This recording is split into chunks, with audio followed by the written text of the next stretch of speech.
আসসালামু আলাইকুম রহমতুল্লাহ। আমার কথা শোনার জন্য আপনাদেরকে স্বাগত জানাই। মাননীয় স্বরাষ্ট্রমন্ত্রী, আমাদের প্রাণপ্রিয় নেতা জনাব সালাউদ্দিন আহমেদ। আমরা আজকে গত ২৪ ঘন্টার মধ্যে একাধিক ফেসবুকে লিখেছি, ইউটিউবে বয়ান করেছি,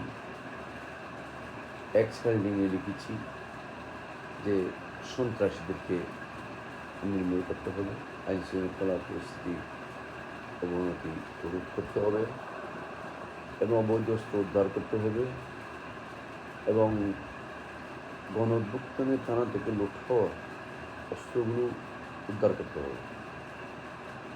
২৪ ঘন্টা হয় নাই, চট্টগ্রামের ১০ ভাগে বিভক্ত হয়ে পুলিশের এস ড্রাইভ নামে একটা কর্মসূচি ইতিমধ্যে পুরো চট্টগ্রামে শুরু হয়ে গেছে, যেখানে সন্ত্রাসীদের আনাগোনা ছিল। গোয়েন্দা নজরদারিতে যারা ছিলেন, গোয়েন্দা তথ্যের ভিত্তিতে পুলিশ প্রশাসনের সর্বোচ্চ শক্তি নিয়ে আজ মাঠে নেমেছে। আমরা আশা করি এই চট্টগ্রামে কোনো প্রকার সন্ত্রাসী থাকবে না, কোনো প্রকার আইন শৃঙ্খলা অবনতি হয় এরকম কোনো কার্যক্রম কোনো পক্ষই চালাতে পারবে না। মাননীয় স্বরাষ্ট্রমন্ত্রীকে আপনাকে অসংখ্য ধন্যবাদ। আপনার এই কার্যক্রম অব্যাহত রাখুন।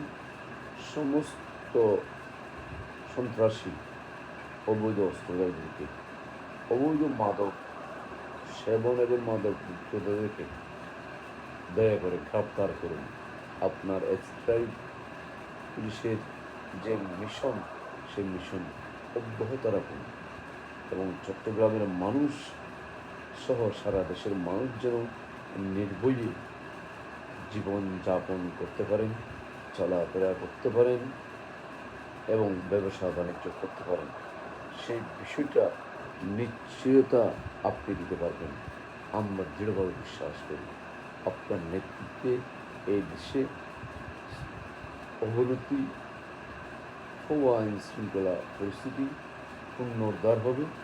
এই দেশের মানুষ, এই দেশের জনগণ শান্তিতে বসবাস করার উপযোগী করবেন, যেটা আপনার দ্বারা সম্ভব হবে।